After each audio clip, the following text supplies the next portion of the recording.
Hey friends, this is Kunal and welcome to learn with Kunal. आज discuss करेंगे हमारे प्राथमिक क्रियाओं के थर्ड टॉपिक कृषि के बारे में। इससे पहले हमने आखेट संग्रह, भोजन संग्रह, पशुचारण इन सभी के बारे में पढ़ लिया। आज हम बात करेंगे कृषि के बारे में। कृषि क्या है? कृषि के बारे में बात करने से पहले हम इसकी परिभाषा लिखेंगे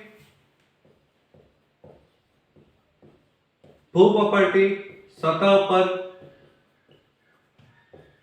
की जाने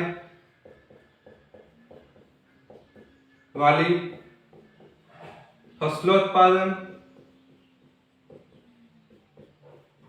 फलोत्पादन,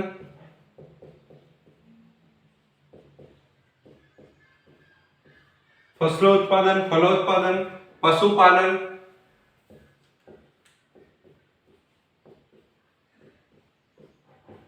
पशुपालन भी इस कृषि में ही आएगा। इसके बाद पुष्पोत्पादन,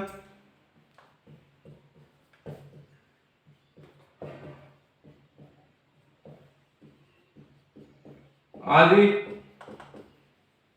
प्रक्रियाएं ही कृषि कहलाती है।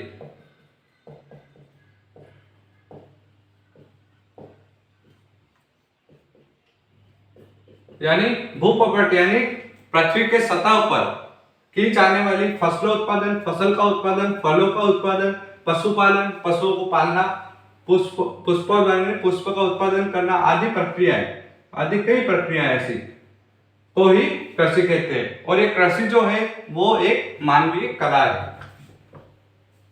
कृषि एक मानवीय कला है। कृषि क्या है? मानवीय कला है। या कृषि की परिभाषा लिख दे और ये एक नोट्स के रूप में लिख दे, कृषि एक मानवीय कला है। इसके बाद हम बात करते हैं कि विश्व में पाई जाने वाली विभिन्न सामाजिक, आर्थिक, भौतिक दशाएं कृषि पर प्रभाव डालती है। यानी विश्व में पाई जाने वाली अनेक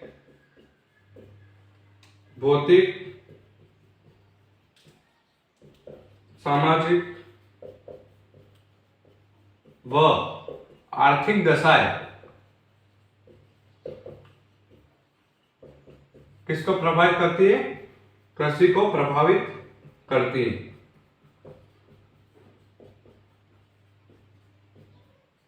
अब कृषि को किस प्रकार प्रभावित करती है?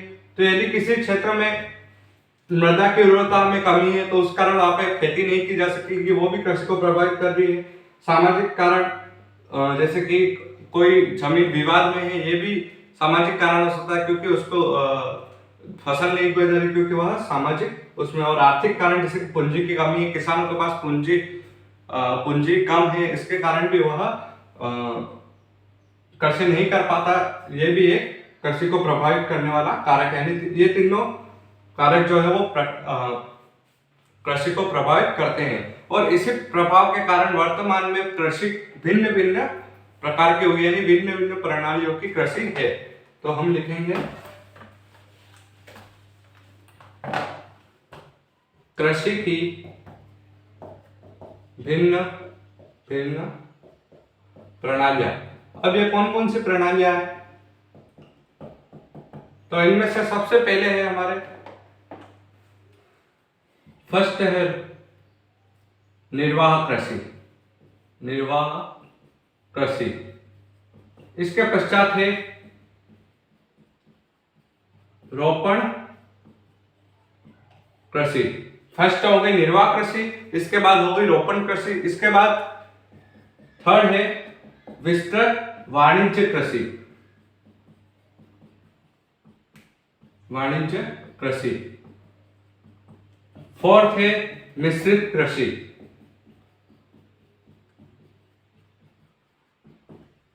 पांचवा है डेयरी कृषि। छठा है उद्यान कृषि।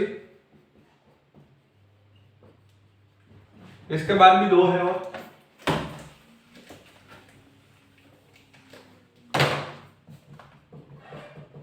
सातवां हो गया आपका सहकारी कृषि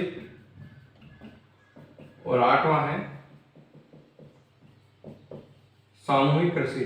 ये सभी कृषि के अलग अलग प्रणालियां, इनके द्वारा अलग अलग प्रकार से कृषि की जाती है। और इसमें एक और लिख दिया भूमध्य सागरीय कृषि, भूमध्य सागरीय कृषि। यह होगी आपकी 9 प्रकार की कृषियां, जिनके बारे में हम एक एक करके सभी इन टॉपिक्स के बारे में पढ़ेंगे। अभी ये 9 कृषियां हैं, अलग अलग इनकी प्रणालियां, ये आप अच्छे तरीके से याद कर ले इन 9 कृषियों को। अब हम बात करेंगे सबसे पहले निर्वाह कृषि के बारे में। फर्स्ट है निर्वाह कृषि।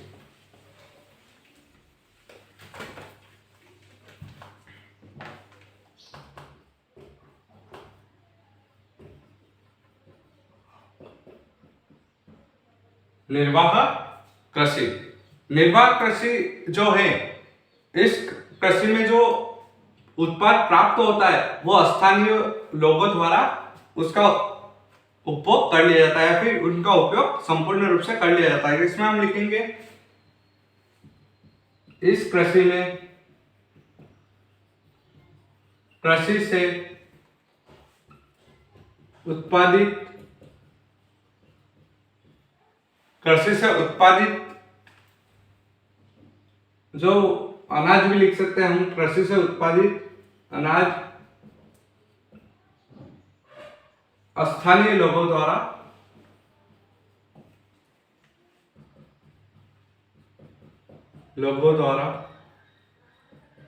संपूर्ण रूप से उपयोग कर लिया जाता है, यानी संपूर्ण रूप से उपयोग कर लिया जाता है।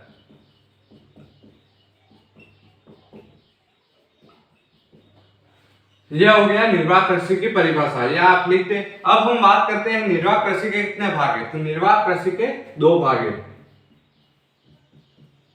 2 भाग कौन कौन से? पहला है आदिमकालीन निर्वाह कृषि और दूसरा है आदिमकालीन निर्वाह कृषि और दूसरा है गहन निर्वाह कृषि।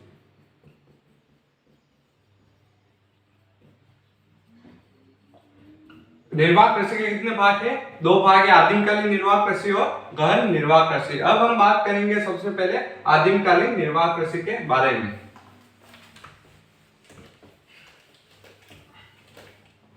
आदिमकालीन निर्वाह कृषि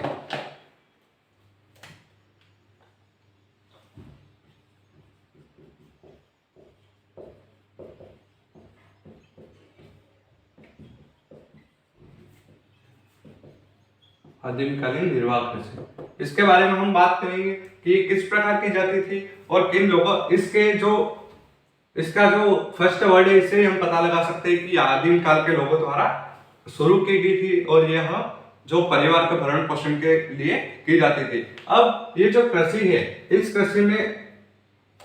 कृषि को क्या कहा जाता है? स्थानांतरित कृषि व दहन कृषि भी कहा जाता है।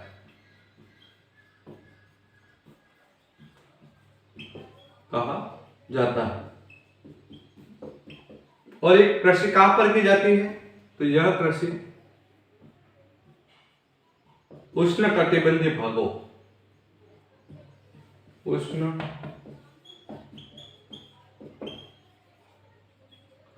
क्षेत्र में की जाती है। ये कहां पे की जाती है? उष्ण कटिबंधीय क्षेत्रों में। अब ये क्षेत्र कौन कौन से उष्ण कटिबंधीय क्षेत्र कौन से? अफ्रीका हो गया, इसके बाद उत्तरी अमेरिका, अफ्रीका और दक्षिणी व मध्य अमेरिका, उत्तरी अमेरिका नहीं सॉरी, दक्षिणी व मध्य अमेरिका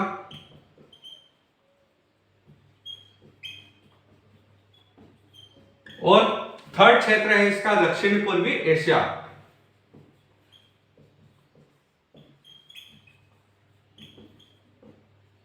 दक्षिण पूर्वी एशिया, ये तीनों क्षेत्र इसके प्रमुख क्षेत्र है। और ये सभी कौन से क्षेत्र है? उष्णकटिबंधीय क्षेत्र है, जिसमें आदिमकालीन निर्वाह कृषि की जाती है। अब हम देखते हैं कि इसको स्थानांतरित कृषि और गहन कृषि क्यों कहा जाता है। अब इसके बारे में भी एक पूरी संरचना है, क्योंकि ये जो आदिम काल के लोग थे, ये एक जगह पर कृषि करते थे और उस कृषि की उपजाऊपन बढ़ाने के लिए वहां के जो वनस्पति थी उसको जला देते थे। वनस्पति को जला के उसकी जो राख थी, राख की परत उस जमीन पे बीत जाती थी, जिसके कारण उसकी जमीन की उर्वरता बढ़ जाती थी। राख के कारण क्या होता था? जमीन की उर्वरता बढ़ जाती थी। अब उर्वरता बढ़ गई तो उन्होंने, कृषकों ने क्या किया, वहां पर कृषि करना चालू किया और 3 से 5 साल तक कृषि की। अब 3 से 5 वर्ष तक कृषि की। इसके पश्चात वहां की उर्वरता वापस से कम हो गई, तो वो कहां पे चले गए? दूसरे स्थान पर चले गए। उस स्थान छोड़ के दूसरे स्थान पर चले गए। दूसरे स्थान पर भी जाकर यह प्रक्रिया सतत चलती रही, जिसके कारण जैसे कि यहाँ के जमीन के उपजाऊपन कम हो गया। अब इसके बाद यहाँ पर गए, यहाँ पे 5 साल तक कृषि की, यहाँ का उपजाऊपन कम हो गया। अब वापस तीसरी जगह पर। इस प्रकार जो झूम क्षेत्र था, यानी कृषि करने वाला क्षेत्र था, वो धीरे धीरे कम होने लगा और वनों की कटाई होने लगी। और इसके कारण ये जो है एक प्राकृतिक आपदाओं को भी निमंत्रण देने का संदेश है, क्योंकि इसमें अत्यधिक प्राकृतिक दोहन होता है। जैसे कि ये भूमि तो बंजर ही हो रही है एक प्रकार से, उपजाऊपन कम होने के कारण ये भूमि बंजर हो गई। इसके बाद भूमि, और इनका एक और बात थी कि ये कुछ समय बाद वापस उसी स्थान पर जाते हैं। अब वापस यहाँ पे जो जमीन थी वो एक बार खत्म हो गई, तो 5 से 10 साल बाद वापस आते हैं और वहां पे पेड़ पौधे उग जाते, तो वापस उनको जलाकर वापस कृषि करने लग जाते, जिसके कारण ये जो जून क्षेत्र था उसमें कमी आ गई। अब ये जो कृषि की जाती थी, इसको जो अलग अलग भागों में अलग अलग रूप में पुकारा जाता है, जैसे कि इनका अलग अलग नाम लिया जाता है। अब ये अलग अलग नाम कौन कौन से हैं, किस किस क्षेत्र में लिए जाते हैं, तो हम लिखते हैं। हमारे जो उत्तरी पूर्वी भारत है उसमें इसको किस नाम से जाना जाता है? झूमिंग नाम से जाना जाता है। यानी उत्तरी पूर्वी राज्यों में, भारत के उत्तरी पूर्वी राज्यों में क्या कहा जाता है? झूमिंग या फिर झूम खेती। हमने इससे पहले भी 8वीं 9वीं 10वीं क्लास में झूम खेती के बारे में पढ़ा था, पर इतनी विस्तार से नहीं पढ़ा था, थोड़ा बहुत पढ़ा था। ये जलाकर इस प्रकार कृषि की जाती है, इनके बारे में हमने पढ़ा था। इसके बाद हम देखें तो मलेशिया व इंडोनेशिया में इसे क्या कहा जाता है? लादाम। इसको क्या कहा जाता है? लादाम। और इसके पश्चात मेक्सिको और मध्य अमेरिका में इसको क्या कहा जाता है? मेक्सिको और मध्य अमेरिका में इसको क्या कहा जाता है? मेक्सिको व मध्य अमेरिका में भी ये उष्णकटिबंधीय क्षेत्र है, इसलिए यहाँ पे भी यह कृषि की जाती है। इसको क्या कहा जाता था? मिल्पा। इसके पश्चात आपके पुस्तक में नहीं दिया गया, परंतु श्रीलंका जो है, श्रीलंका में इसे क्या कहा जाता था? चेन्ना कहा जाता है। इसमें कई है, इसके अलावा भी कई देशों में कई अलग अलग नामों से पुकारा जाता है, लेकिन इतने ही हमें इंपॉर्टेंट है जो याद करने हैं। इसके पश्चात हम बात करें तो ये जो अलग अलग नामों से पुकार लिया, अब इसके बाद आता है गहन निर्वाह कृषि। आदिमकालीन निर्वाह कृषि कंप्लीट हो गई, इसको अलग अलग नामों से पुकारा जाता है। किस प्रकार पुकारा जाता है? इससे पहले भी हमने ये पढ़ रखा है, 8वीं 9वीं 10वीं क्लास में भी ये सभी टॉपिक्स हमने पढ़े हुए हैं, परंतु इतने विस्तार से नहीं पढ़े। अब हम बात करते हैं गहन निर्वाह कृषि। यह कृषि मानसूनी एशिया के सघन बसे देशों में की जाती है। किन देशों में?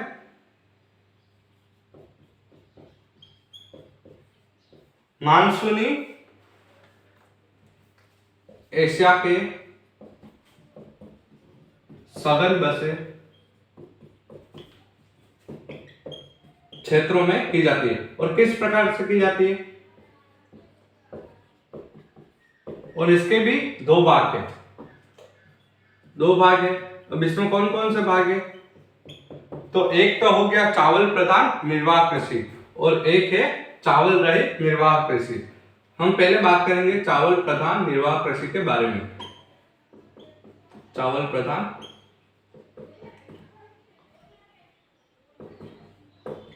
निर्वाह कृषि।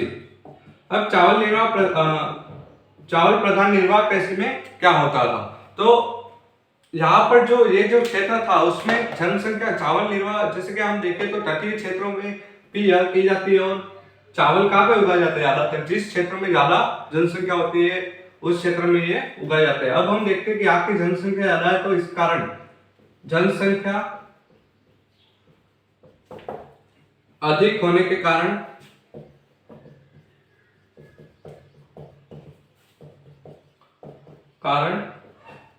खेत छोटे होते थे। कैसे होते थे, खेत छोटे होते थे और उसमें ही खेती की जाती थी। इसके बाद हम देखें तो ये जो कृषि थी इसमें पूरा परिवार संलग्न रहता था, यानी जो कृषक का पूरा परिवार है, कृषक का परिवार जो है वो पूरा कृषि में संलग्न रहता था। इसके पश्चात हम देखें तो ये जो कृषि है ये पारंपरिक स्रोतों से की जाती थी, जैसे कि कुदाली, फावड़ा, ये सभी इन वस्तुओं के प्रयोग से ये सभी कार्य होते थे। जैसे कि कुदाली हो गया, फावड़ा हो गया, और भी कई सारी चीजें हैं जैसे कि, और लकड़ी के माध्यम से यानी पारंपरिक स्रोतों से की जाती थी। और इसमें यंत्रों का प्रयोग कम किया जाता था, और मानव श्रम अधिक लगता था।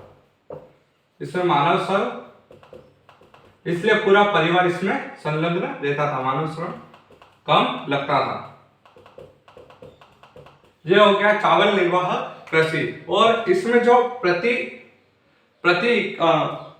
कृषि में प्रति इकाई उत्पादन जो होता था वो अधिक होता था, और प्रति कृषक उत्पादन जो होता था वो कम होता था। यानी ये किस प्रकार होता था, तो जैसे कि बहुत बड़ा क्षेत्र है उसमें छोटे छोटे भागों में ये, जैसे कि जनसंख्या अधिक होने के कारण छोटे छोटे भागों में खेत बांटे दिए जाते थे। अब वहां पे जो इकाई थी उनकी, उसमें तो उत्पादकता अधिक होती थी, पर जनसंख्या अधिक होने के कारण प्रति कृषक उत्पादकता जो थी वो कम हो जाती थी, और जो प्रति इकाई उत्पादकता थी वो अधिक थी। ये इसमें अंतर है, प्रति इकाई उत्पादकता ये अधिक हो जाती थी। यह आपका हो गया चावल प्रधान निर्वाह कृषि। इसके बाद आती है आपके चावल रहित निर्वाह कृषि किस प्रकार की जाती थी। अब जो चावल रहित निर्वाह कृषि वो भी कुछ इस प्रकार की जाती थी, परंतु रहित निर्वाह कृषि, ये कृषि भी कुछ चावल प्रधान निर्वाह कृषि के जैसे ही सभी जो विशेषताएं समान है, परंतु इस कृषि में जो चावल उगाए जाते थे वो बहुत ही कम मात्रा में, यानी वहां पर संभव उनकी भौगोलिक दशाएं कुछ इस प्रकार थी, जैसे कि उच्चावच जलवायु, मृदा, जल का अभाव आदि कारण।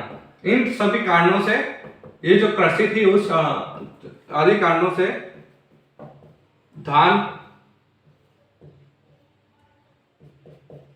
उगाना संभव नहीं था। यानी जो धान की खेती उसमें पानी अधिक चाहिए और जलवायु भी उसमें नियंत्रित चाहिए, परंतु ये जो क्षेत्र थे वो उच्चावच क्षेत्र, जलवायु उनकी परिवर्तनशील थी, मृदा भी उसकी अलग थी और जल का अभाव था, इस कारण यहाँ पे उगाना संभव नहीं था। इसलिए इसे चावल रहित निर्वाह कृषि भी कहा है। अब हम देखें तो उत्तरी चीन, मंचूरिया, उत्तरी जापान और उत्तरी कोरिया जैसे क्षेत्रों में गेहूं, सोयाबीन, जौ और बाजरा, ये सभी बाजरा नहीं सोरपम, ये सभी बोया जाता है। तो हम लिखते हैं उत्तरी चीन, मंचूरिया, उत्तरी कोरिया व जापान।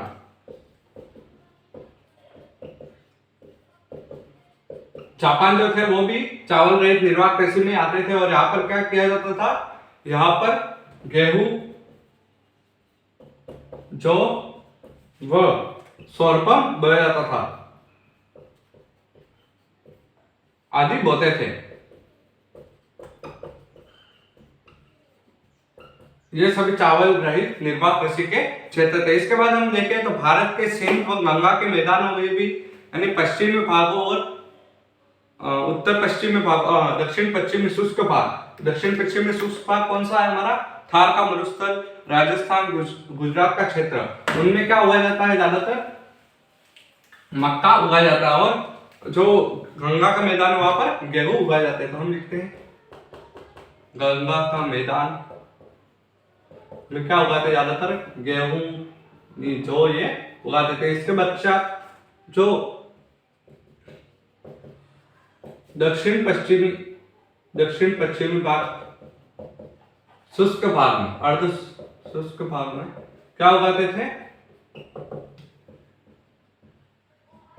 यहाँ पर मक्का और बाजरा अधिक उगाया जाता है, यानी इन क्षेत्रों में मक्का और बाजरा उगाया जाता है। यहाँ पे धान की फसल जो थी वो बहुत ही कम की जाती थी। इसके पश्चात हम देखें तो जो चावल प्रधान निर्वाह कृषि और जो चावल रहित निर्वाह कृषि, उसमें एक बहुत ही बड़ा अंतर है, वो है कि इस कृषि में सिंचाई की आवश्यकता होती थी।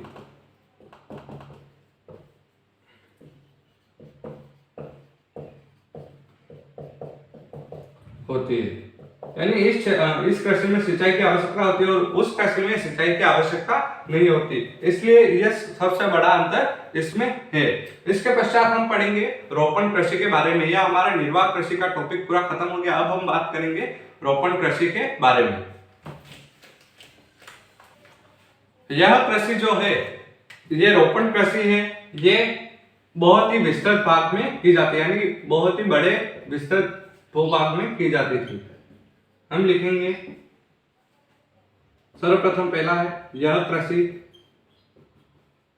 मुख्यतः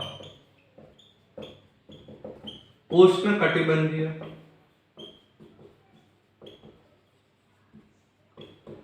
क्षेत्रों में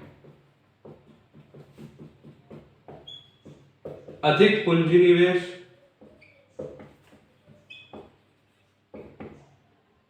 निवेश व तकनीकी व वैज्ञानिक ढंग से की जाती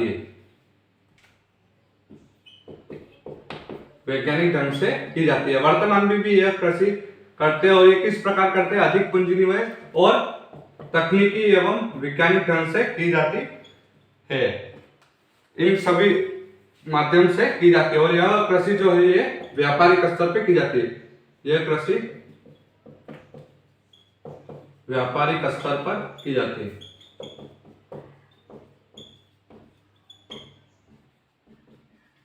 अब इस कृषि में क्या क्या हुआ जाता है, इसकी मुख्य फसलें कौन कौन सी है इस कृषि की, रोपण कृषि की? तो इस कृषि की मुख्य फसलें है चाय, कॉफी, कोकोआ, रबर,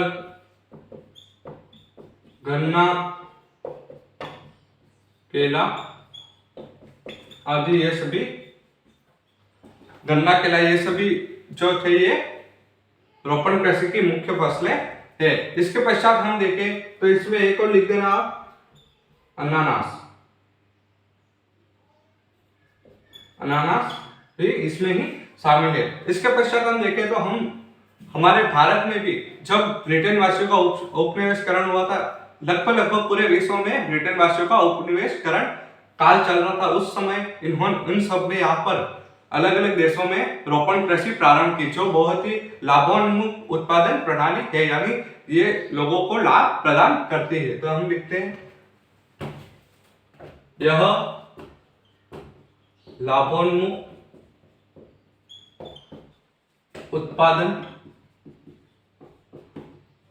प्रणाली है, ये यानी लाभ प्रदान करती है। इसके पश्चात हम देखें तो जो औपनिवेशीकरण हुआ था, यानी कि एक देश का किसी दूसरे देश पर सामाजिक, आर्थिक और व्यवहारिक रूप से आधिपत्य स्थापित करना उपनिवेशीकरण कहलाता है। तो उस समय जब अंग्रेज भारत में आए थे, उन्होंने कॉफी, चाय और कॉफी के बाग भी विकसित किए। इसके पश्चात हम देखें तो अलग अलग क्षेत्रों में अलग अलग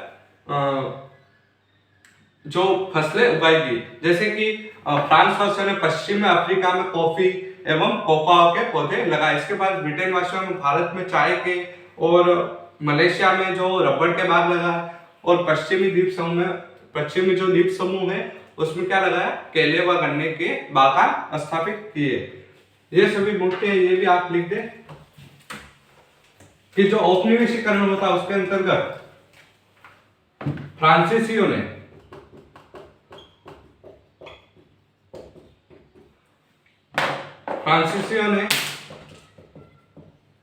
पश्चिमी अफ्रीका में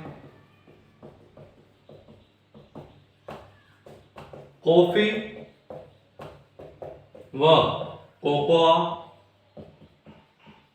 के पौधे लगाए। इसके बाद ब्रिटेन वासियों ने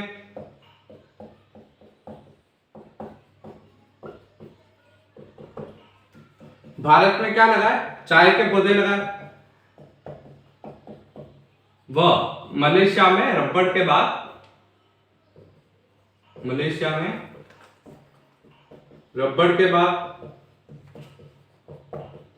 व पश्चिमी द्वीप समूह में क्या लगाए, गन्ने व केलों के बागान। यानी जो फ्रांसीसी हुए थे उन्होंने पश्चिम अफ्रीका में कॉफी और कोकोआ के पौधे लगाए। इसके बाद ब्रिटेन वासियों ने भारत में चाय के, हम देखते हैं कि भारत के असम, इन क्षेत्रों में जो ज्यादा चाय का उत्पादन होता है, वो जो चाय है वो अनुकूलित वातावरण व ढालों पर भौगोलिक दशाओं को देखकर की जाती है। इसके पश्चात हम देखें तो मलेशिया में ब्रिटेन वासियों ने रबड़ के बाग लगाए और पश्चिमी द्वीप समूह में गन्नों व केलों के बागान लगाए। इसके बाद अमेरिका वासियों ने फिलीपाइंस में क्या लगाए, नारियल व गन्ने के बागान लगाए। अमेरिका वासियों ने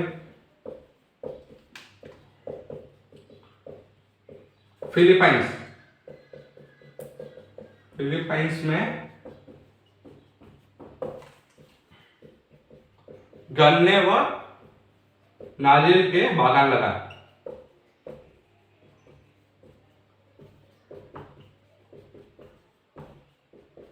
यानी दूसरे देशों के वासियों ने आकर इन देशों में सभी देशों में अलग अलग प्रकार के रोपण कृषि का आरंभ किया, और ये बहुत ही लाभदायक कृषि मानी जाती है। और एक समय में गन्ने की कृषि में, यानी इंडोनेशिया में जो एक समय था, उस समय जो गन्ने की कृषि थी उस पर किसका अधिकार था, हॉलैंड वासियों का एकाधिकार। यानी इंडोनेशिया में कृषि होती थी, परंतु जो हॉलैंड वासी थे वो वहां का पूरा जो उत्पादन होता था वो पूरा अपने देश में ले जाते थे, उनका ही पूरा एकाधिकार था। तो हम यहाँ पे लिखते हैं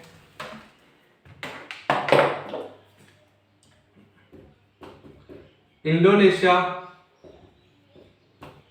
में जो क्या उगाया जाता था, इंडोनेशिया में गन्ने की कृषि का भाग जो था वो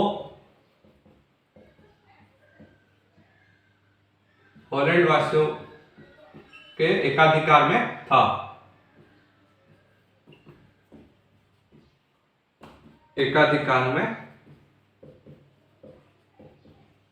और हम देखें तो विश्व में सबसे अधिक कॉफी का उत्पादन कौन करता है, ब्राजील। परंतु ये जो ब्राजील है उसके कुछ भाग वर्तमान में यूरोप वासियों के नियंत्रण में है।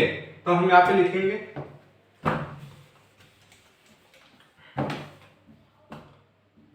ब्राजील के कॉफी के बाद वर्तमान में भी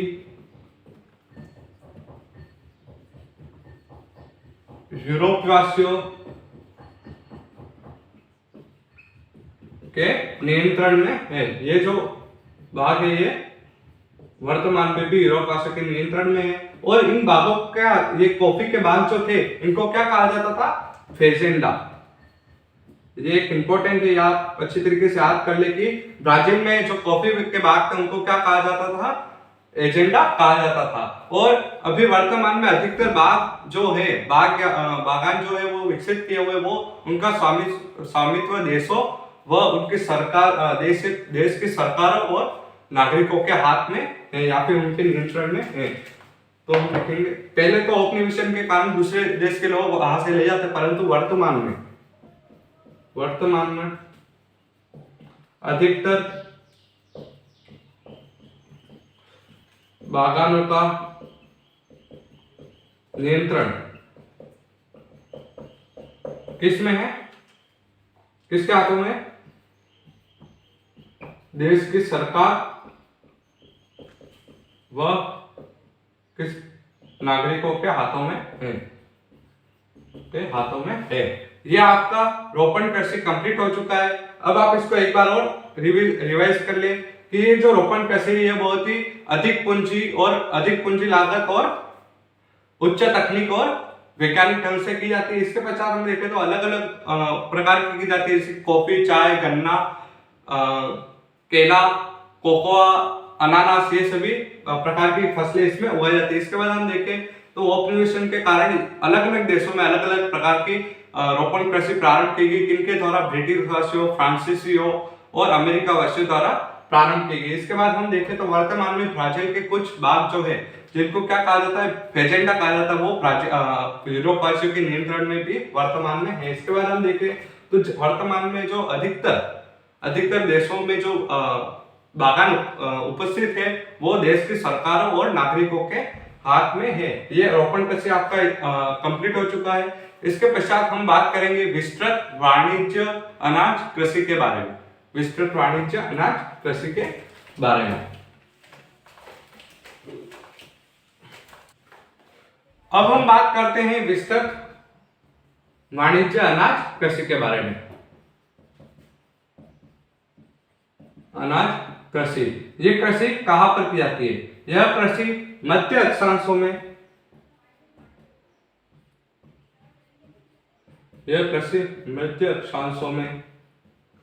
मध्य अक्षांशों में अर्ध शुष्क प्रदेशों में की जाती है, यानी आंतरिक अर्ध शुष्क प्रदेशों में की जाती है। जो आधे सूखे हुए प्रदेश होते हैं उनमें की जाती है। और ये जो कृषि होती है विस्तृत बहुत ही बड़े भाग पर की जाती है। और इसमें मुख्य फसलें कौन कौन सी है? तो इसकी एक मुख्य फसल है, वो है, मुख्य फसल में सर्वप्रथम आएगी इसमें गेहूं, यानी सर्वाधिक इसमें गेहूं किया जाता है। इसके पश्चात किया जाता है मक्का, जई, राई और जो आदि इसमें उगाए जाते हैं, परंतु सर्वाधिक मुख्य जो है वो है गेहूं। अब ये जो इसका जो क्षेत्रफल होता है, यानी जो खेतों के आकार जो होते हैं, ये बहुत ही बड़े होते हैं। यानी खेतों का आकार क्या होता था? बहुत बड़ा होता था, यानी बहुत बड़े क्षेत्र में बड़े हेक्टेयर खेत होते थे, उनमें यह कृषि की जाती थी। और इस कृषि में क्या होता है, ये बहुत बड़ा क्षेत्र था, यानी एक व्यक्ति का इतना बड़ा क्षेत्र होगा, तो यहाँ पे प्रति व्यक्ति उत्पादकता यहाँ पे अधिक थी। हमने चावल प्रधान निर्वाह में देखा था, तो प्रति व्यक्ति उत्पादकता कम थी। क्योंकि वहां के खेत जो थे वो छोटे थे, इस कारण प्रति व्यक्ति उत्पादकता अधिक थी। और यहाँ पर जो प्रति इकाई उत्पादकता है, इतने बड़े क्षेत्र में उगाए जाने के पश्चात भी प्रति इकाई उत्पादकता है वो क्या है? कम है। और उस क्षेत्र में जो थी प्रति इकाई उत्पादकता क्या थी? अधिक थी, यानी यह उसके विपरीत है। जितना खेत बड़ा होगा और जितनी फसल के अनुसार उसकी उत्पादकता निर्धारित होगी, और प्रति व्यक्ति उत्पादकता भी उसके अनुसार ही निर्धारित होगी। इसके बाद आपके पुस्तक में एक चित्र दिया गया है, देखिएगा, आप देखिएगा, जो पेज नंबर है इसका, पेज नंबर 38 पे 37 पे दिया हुआ है आपका एक कंबाइंड ट्रू मशीन। यहाँ पे दिया गया है कंबाइंड ट्रू मशीन। और इस मशीन का क्या कार्य है इसके बारे में भी हम देख लेते हैं। इससे पहले हम बात करते हैं कि ये जो फसल बोते हैं, ये जो कृषि होती है, इस कृषि में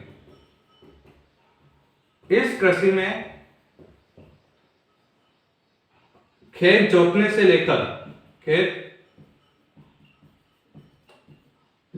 लेकर फसल काटने तक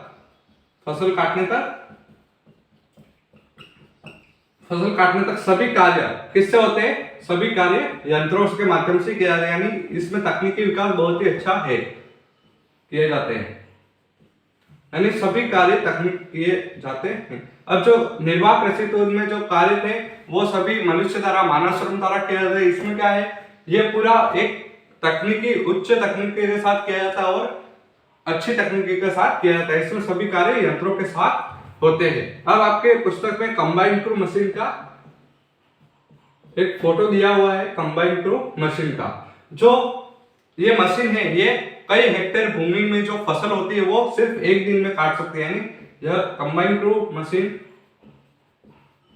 एक दिन में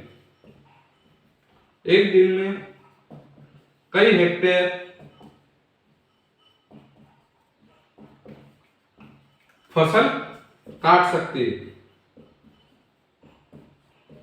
अब ये फसल किस प्रकार काटती है, तो ये जो मशीन है इसमें फसल कटती है और उसमें दाना निकल के सीधा एक ट्रक उसके साथ चलता है। उस ट्रक में वह दाना निकल के चले आता है और इतनी स्पीड चलती है कि इससे कई हेक्टेयर में यह फसल काटी जा सकती है। इसके पश्चात हम बात करें तो यह किस क्षेत्र में की जाती है। अब ये जो कृषि है ये किस क्षेत्र में की जाती है, तो इस प्रकार कृषि जो है वो बड़े बड़े मैदानी भागों में की जाती है। अब ये मैदानी भाग कौन कौन से, इन भागों के बारे में हमने पहले भी पढ़ा हुआ। तो ये जो भाग है इसके क्षेत्र जो है वो हम लिखते हैं यूरेशिया के स्टेपीज,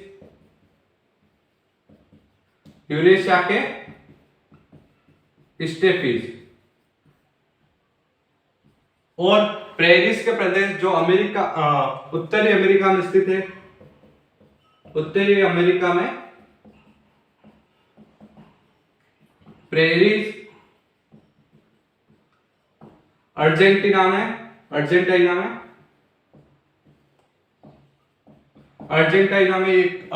से अर्जेंटीना के पंपास, और इसके पश्चात है दक्षिण अफ्रीका के वेल्डर्स, ऑस्ट्रेलिया के डाउन्स, दक्षिण अफ्रीका के क्या है वेल्डर्स, और ऑस्ट्रेलिया के डाउन्स। डाउन से जो सभी प्रदेश है इन सभी में यह कृषि विस्तृत वाणिज्य अनाज कृषि की जाती है। और एक और है न्यूजीलैंड के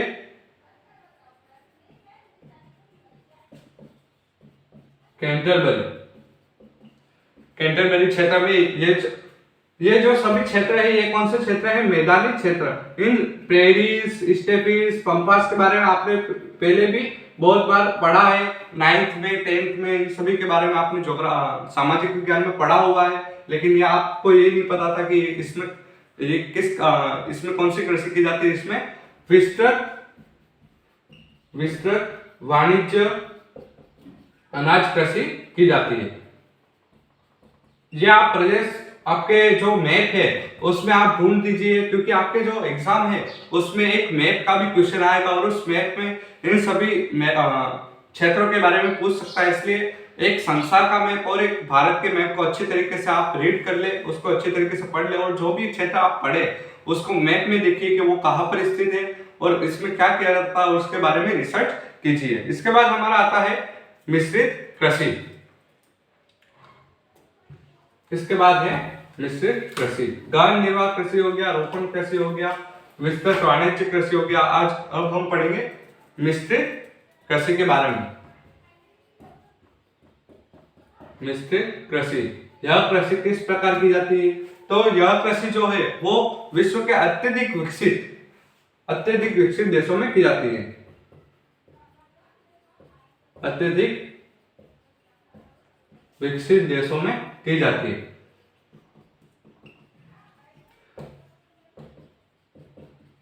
हमने मानव विकास वाले 4th लेसन में हमने पढ़ा था कि जो अत्यधिक विकसित देश कौन कौन से होते हैं, तो जिनका मानव विकास सूचकांक 0.8 से अधिक होता है, वो जो देश होते हैं वो अत्यधिक विकसित देश की श्रेणी में आते हैं। और कितने देश है ये? 59 देश हैं। अब हम देखें तो ये कहां पर की जाती है? ये उत्तरी पश्चिमी यूरोप, उत्तरी पश्चिमी यूरोप और अमेरिका, उत्तरी अमेरिका के पूर्वी भागों में, जो उत्तरी अमेरिका उसके पूर्वी भाग जो विकसित भाग है अत्यधिक पूर्वी भाग, यूरेशिया के कुछ भाग, यूरेशिया के कुछ भाग, और इसके पश्चात अंतिम है दक्षिण महाद्वीपों के समशीतोष्ण अक्षांश वाले क्षेत्र।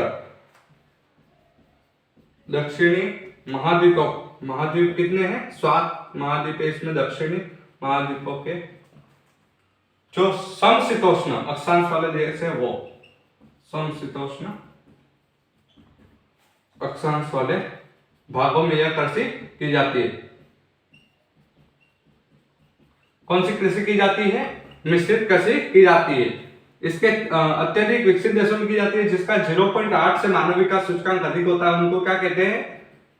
अत्यधिक विकसित देश। इसके बाद एक की जाती है उत्तरी पश्चिमी यूरोप, उत्तरी अमेरिका के पूर्वी भाग, यूरेशिया के कुछ भाग और दक्षिण महाद्वीप के समशीतोष्ण अक्षांश वाले भागों में यह जो कृषि है ये की जाती है। अब ये कृषि जो है ये किस इनके खेतों का आकार कितना बड़ा होता है, कितना छोटा होता है, इनके बारे में हम देखते हैं। तो ये जो कृषि होती है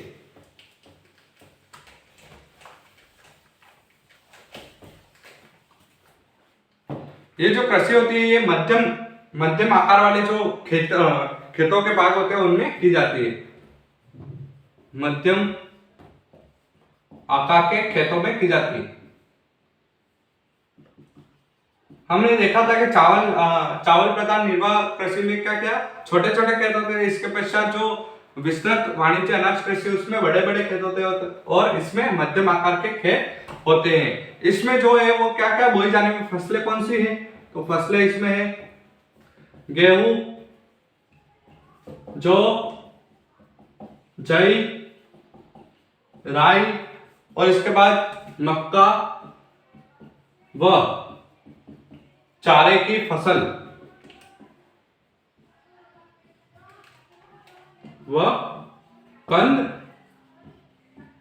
मूल आदि उगाए जाते हैं। यानी इस क्षेत्र में गेहूं, जौ, जई, राई, मक्का, चारों की फसल व कंद मूल आदि उगाए जाते हैं। और इस चारे की फसलें जो है वो मिश्रित कृषि का मुख्य घटक है। चारे की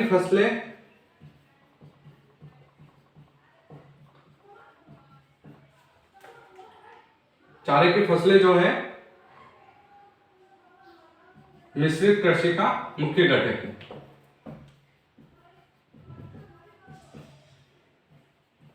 अब चारे की फसलों में हमने आज तक कौन कौन के नाम सुने हैं? तो हमने सुना है रचका, बाजरा, इन सभी के बारे में। चारे की फसलें यही कहलाती है हमारे क्षेत्र में, इनको इस प्रकार से रचका, बाजरा। अब ये दूसरे देशों में किस प्रकार की चारे की फसलें किस प्रकार की होती है? अब फसलों के साथ साथ मिश्रित कृषि के कारण इनके फसलों के साथ साथ क्या क्या फसलों के साथ पशुओं को भी पाला जाता है। पशु, अब पशु कौन कौन से होते हैं? तो पशु इसमें होते हैं गाय, बैल, भेड़, सुअर और कई प्रकार के होते हैं। इसके बाद कुक्कुट, और ये सभी जो होते हैं मवेशी, ये सभी जो होते हैं ये आय के बहुत ही अच्छे साधन होते हैं। इनसे आय प्राप्ति होती है, इनसे दूध प्राप्त होता है। ये सभी आय के बहुत ही अच्छे हम कह सकते हैं बहुत ही अच्छे स्रोत हैं। अब सस्यावर्धन एवं अंतः फसली कृषि मृदा की उर्वरता को बना, यानी इनसे जो मल था, इनका जो मल मूत्र होता है उनसे उनको क्या बोलते हैं हम? गोबर या फिर हरी खाद भी बोलते हैं, जिनके कारण इसकी जो उपजाऊपन होती है उसमें वृद्धि हो जाती है। और विकसित कृषि यंत्र, इमारतों, रासायनिक एवं वनस्पति खाद के गहन उपयोग आदि पर अधिक पूंजी व्यय के साथ ही कृषियों की कुशलता और योग्यता मिश्रित कृषि की मुख्य विशेषता है। अब मिश्रित कृषि की मुख्य विशेषताओं के बारे में हम देख लेते हैं। और हमने पशुओं के बारे में देखा, तो पशुओं से क्या क्या प्राप्त हो सकता है, तो दूध प्राप्त हो सकता है, मांस, इसके बाद खाल, ऊन प्राप्त हो सकता है, ये सभी चीजें प्राप्त हो सकती है। मिश्रित कृषि में हम अब देखेंगे इसकी मुख्य विशेषता। मिश्रित कृषि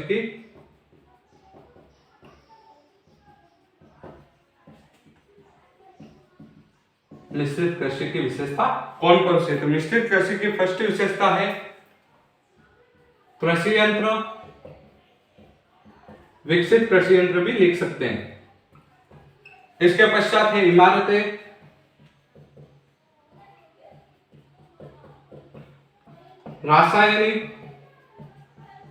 रासायनिक व वनस्पति खाद।